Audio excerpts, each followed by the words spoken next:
Boa noite a todos os irmãos. Eu vou me apresentar aqui. Meu nome é Débora, tá? E eu quero esclarecer que eu sempre faço meus estudos bíblicos, tá? E às vezes eu tenho uma forma um pouquinho diferente de ver as coisas, mas eu sempre busco as minhas informações baseadas na Bíblia para responder as minhas dúvidas, tá bom? E essa é a primeira vez que eu vou estar expondo o meu entendimento para mais pessoas, tá bom? Então já vou avisar que a minha cabeça é um pouco complicada. A mensagem que eu vou trazer para a gente hoje é o pecado de costume, o que endurece o nosso coração. Eu declaro aqui para todos que eu realmente acredito que seja possível a gente aprender a viver sem pecar. Isso é uma busca diária e é uma decisão diária nossa, e a gente tem que buscar isso todo dia, porque é assim que foi que Cristo viveu e venceu o mundo. E o nosso caminho tem que ser o dele, tá? Porque o pecado nada mais é do que um hábito adquirido, porque nos ensinaram errado, ou a gente achava que era certo, ou a gente não se importava, e a gente foi praticando nas nossas vidas diariamente.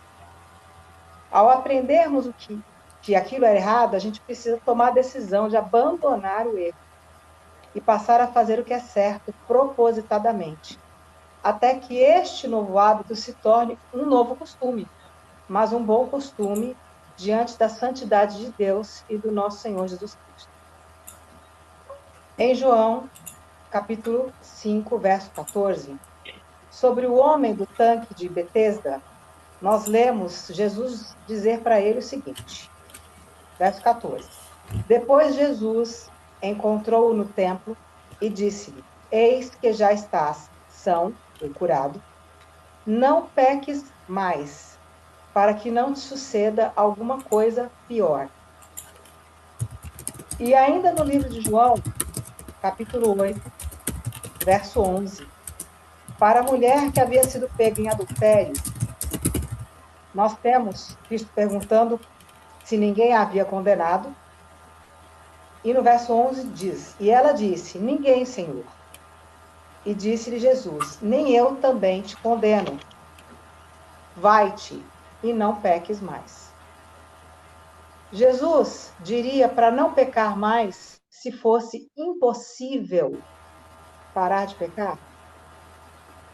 Eu creio que não. Abandonar os velhos costumes faz parte do nascer de novo, ser uma nova criatura por meio de Jesus Cristo. O batismo, ele deve nos trazer à consciência a responsabilidade de nos esforçarmos por obedecer a Deus de boa mente. Porque obedecer a Deus é uma escolha. Quando Jesus disse à mulher para não pecar mais, vou falar o óbvio aqui, deve ser óbvio que ao deixar de trair o marido, ela estaria parando de pecar nesta área. E é simples assim. E assim deve acontecer na nossa vida, com cada pecado de costume que adquirimos ao longo da nossa jornada aqui nesse mundo. Precisamos identificar, desapegar e remover tudo o que não procede de Deus. Eu vou falar sobre o texto que está em 1 João, capítulo 1, verso 8, que diz assim, se dissermos que não temos pecado, enganamo-nos a nós mesmos e não há verdade em nós. Nós não temos como mudar o nosso passado. Não tem como despecar o pecado já praticado. Por isso a gente sempre vai ser considerado pecador. A gente não deixa de ser pecador. Mas nós temos como resistir e vencer com a graça de Cristo. E o que eu faço hoje é uma escolha. O que eu posso mudar é só o dia de hoje. E isso precisa ser consciente, tá? O caminho pelo qual nós devemos seguir é o exemplo de Cristo. é o caminho dele. Ele viveu sem pecado. E o que Deus quer de nós é o abandono das velhas práticas para seguirmos as pisadas de Jesus rumo a uma vida de santificação diária, rumo à eternidade. Ainda em 1 João, capítulo 2, versos 1 ao 6, nós lemos: Meus filhinhos, estas coisas vos escrevo para que não pequeis. E se alguém pecar, temos um advogado para com o Pai, Jesus Cristo, o justo. Ele é a propiciação pelos nossos pecados, e não somente pelos nossos, mas também pelos de todo mundo. E nisto sabemos que conhecemos, se guardarmos os seus mandamentos. Aquele que diz, eu conheço, e não guarda seus mandamentos, é mentiroso, e nele não está a verdade.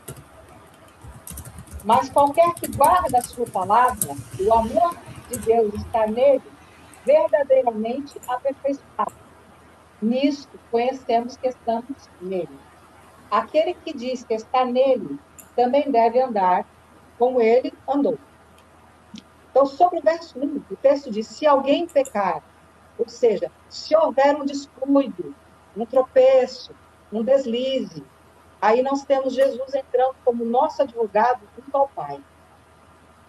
Esse se evidencia que não houve intenção. Mas quando a prática do pecado ela é diária, ela é consciente, ela está na base de eu não ligo, não tem importância, Deus não liga, Deus não se importa. Então, isso é intencional. É um costume, é um pecado de estimação. Sobre o verso 3 diz, sabemos que o conhecemos novamente, se guardarmos os seus mandamentos. E aquele que diz, eu o conheço, é o verso 4, e não guarda os seus mandamentos, é mentiroso, e nele não está a verdade. E para encerrar, esse trecho diz novamente, aquele que diz que está nele, também deve andar como ele andou. Ou seja, sigamos o seu exemplo. Guardar os mandamentos de Deus é buscar ser obediente todo dia. Orar, vigiar, como Cristo disse que é necessário.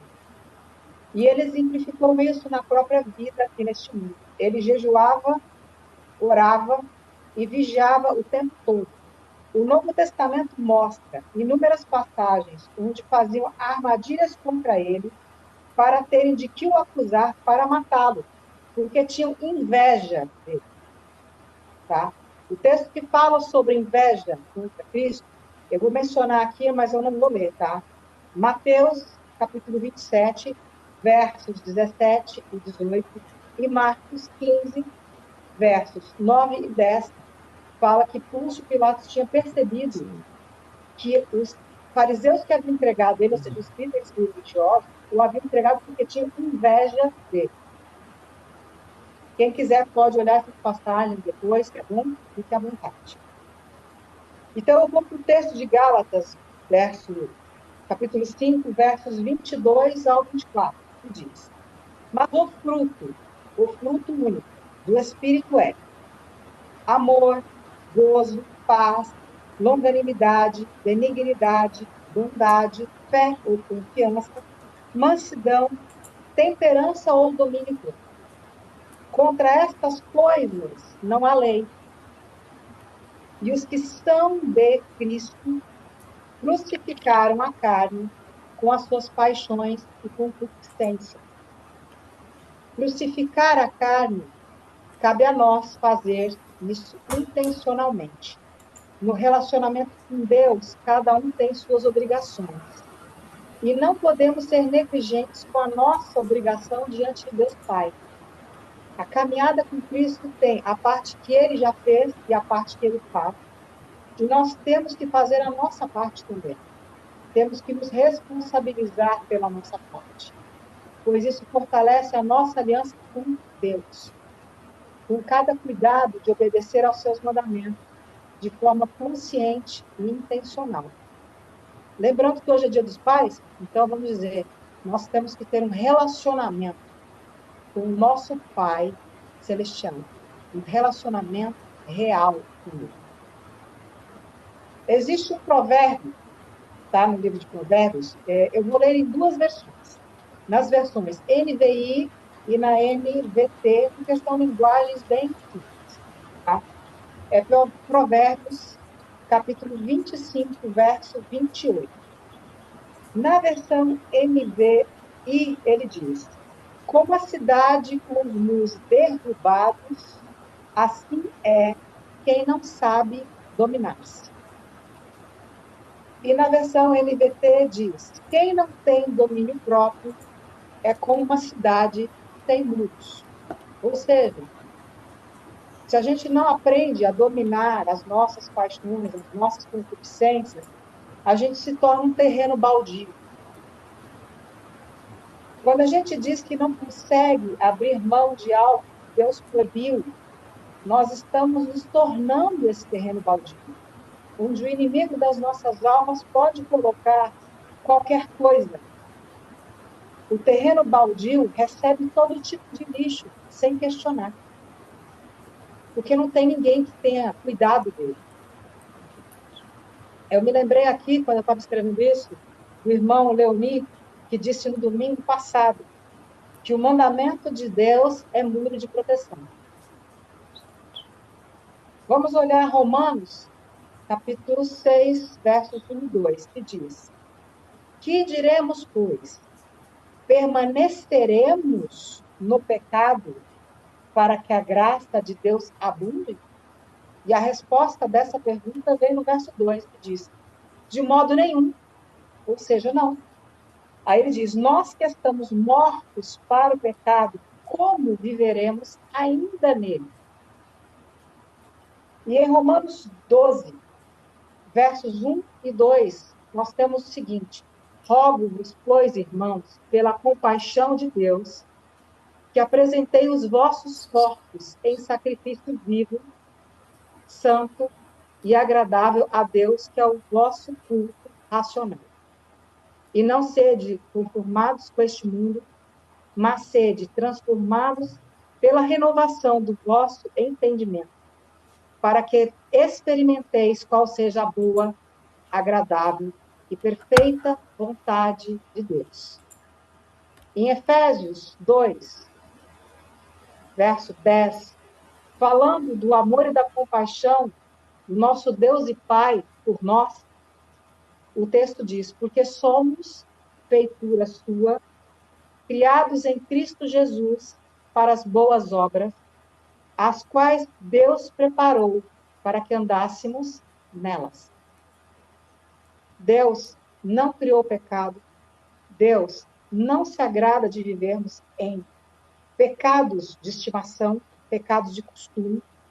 O pecado, com o passar do tempo, ele se torna tão entorpecente dos nossos sentidos que não o vemos mais como mal, como perigoso e mortal para cada um de nós.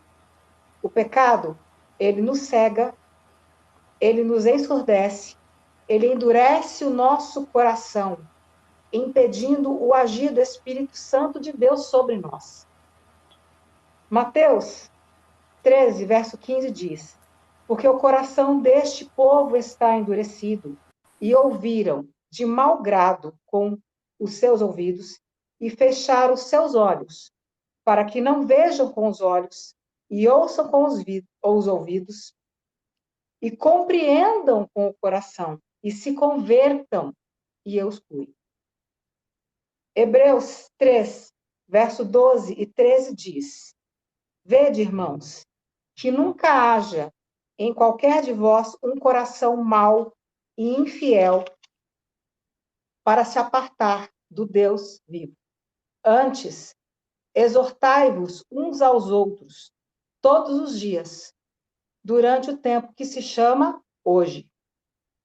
E aí vem aquela questão que eu estava pesquisando quando eu fui encontrar esse texto que diz: para que nenhum de vós se endureça pelo engano do pecado. Então, o que endurece o nosso coração? A prática do pecado. Ela tira, ela nos entorpece, ela nos cega ela nos ensurdece, ela endurece o nosso coração, tá? Então, nós vemos que toda desobediência a Deus, ela é um pecado. E isso endurece o nosso coração. E como nós podemos amolecer o nosso coração? Buscando obedecer a Deus, a obedecer os mandamentos de Deus. 1 Coríntios, capítulo 10, verso 13 diz: Não veio sobre vós, ou sobre nós, tentação senão humana, mas fiel é Deus, que não vos deixará tentar acima do que podeis. Antes, com a tentação, dará também o escape, para que o possais suportar. A graça de Jesus Cristo, ela é para nossa salvação, mas ela também nos capacita a suportar as tentações e a não ceder diante delas. No livro de Jó, capítulo 28, verso 28, diz assim: E disse ao homem: Eis que o temor do Senhor é a sabedoria, e apartar-se do mal é a inteligência ou entendimento, dependendo da Bíblia que vocês vão usar, tá? Em Provérbios, capítulo 1, verso 7, nós temos que o temor do Senhor é o princípio do conhecimento. E diz que os loucos desprezam a sabedoria e a instrução. Provérbios 2, verso 6 e verso 7 diz assim: Porque o Senhor dá a sabedoria, da sua boca é que vem o conhecimento e o entendimento. E olha que interessante, ele reserva a verdadeira sabedoria para os retos. Escudo é para os que caminham na sinceridade. Se quisermos alcançar essa verdadeira sabedoria, precisamos andar corretamente com Deus, tá? E para terminar os versos que eu selecionei para isso, eu encontrei Eclesiastes 12, verso 13 diz que de tudo o que se tem ouvido, o fim é: teme a Deus e guarda os seus mandamentos, porque isto é o dever de todo homem. Que cada um de nós busque se examinar com a ajuda de Jesus Cristo, debaixo de oração, de clamor, de estudo da palavra. Tem dificuldade com a leitura da Bíblia? Pega uma Bíblia com leitura mais simples, mas leia a palavra todos os dias, tá bom? E vá renunciando aos seus pecados que Deus vai trazer para você, Ele vai trazer para você. Uma lista de pecados de estimação que você tem, que às vezes você não percebe. E você vai olhando para o prêmio maior da nossa caminhada com Deus. Qual é esse prêmio maior? É receber a coroa da vida das mãos de Jesus Cristo, que é o nosso Senhor. Porque Tiago, capítulo 1, verso 12 diz: Bem-aventurado o homem que suporta a tentação, porque quando for provado, receberá a coroa da vida, a qual o Senhor tem prometido aos que o amam. E a gente já estudou muitas vezes na Bíblia que aquele que ama a Deus é aquele que guarda os seus mandamentos. Então, que a gente se lembre dessa bem-aventurança, para a gente suportar a tentação, não ceder a ela. E lembrar da oração do Pai Nosso. Pai Nosso, não nos deixe cair em tentação. A gente deve orar antes de ser tentado. Não depois que a gente já pecou, mas antes, para que a gente não caia em tentação. Para que a gente não ceda à tentação. Tá bom? Essa é a minha mensagem para vocês de coração. É um estudo meu, que a Tânia pediu para trazer uma mensagem para vocês, para compartilhar. E é isso que Deus tocou no meu coração. Eu perguntei para ele o que eu vou passar para eles. Ele falou assim: o pecado de costume. E está aqui a minha mensagem para vocês. tá? Lutem comigo, cada um de vocês nas suas casas contra os seus pecados. Mas olha para o prêmio maior. O prêmio maior é a gente receber a coroa da vida. É a gente receber a bênção que também está em Apocalipse, que Deus enxugará dos nossos olhos toda lágrima, todo sofrimento, toda renúncia que a gente fizer aqui. Deus vai enxugar toda lágrima e vai nos dar uma alegria que a gente não pode nem imaginar. Que Deus abençoe a cada um de nós e nos ajude nessa busca em seguir nos passos de Jesus Cristo, o nosso Senhor e Salvador. Encerre para nós com uma oração, Débora, por gentileza.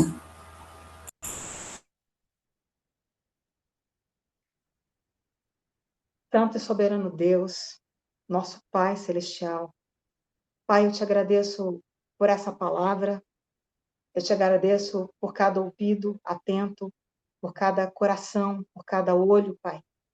Senhor, não permita que o pecado, Pai, endureça os nossos corações, que cada um de nós busque, Pai, aprender mais de Ti, buscar mais a Ti, renunciar aos próprios pecados de estimação, Pai, porque cada um é tentado de uma maneira diferente, numa coisa diferente. Que a gente se lembre, Pai, de buscar a Tua presença e de dizer, Senhor, não me deixe cair em tentação e livra-nos de todo o mal, porque Teu é o reino, o poder, a honra e a glória. E que a gente possa, Pai, ser encontrado fiel e verdadeiro diante do nosso Senhor Jesus Cristo, quando Ele voltar entre as nuvens do céu, para resgatar para sempre para Ti, Senhor, todos aqueles por quem Ele tanto sofreu e que hoje, Pai, também se empenham e lutam para obedecer a Tua vontade a cada dia. É o que eu te peço, meu Deus, em nome do nosso Senhor Jesus Cristo, para a honra e glória do Teu nome. Amém. Amém.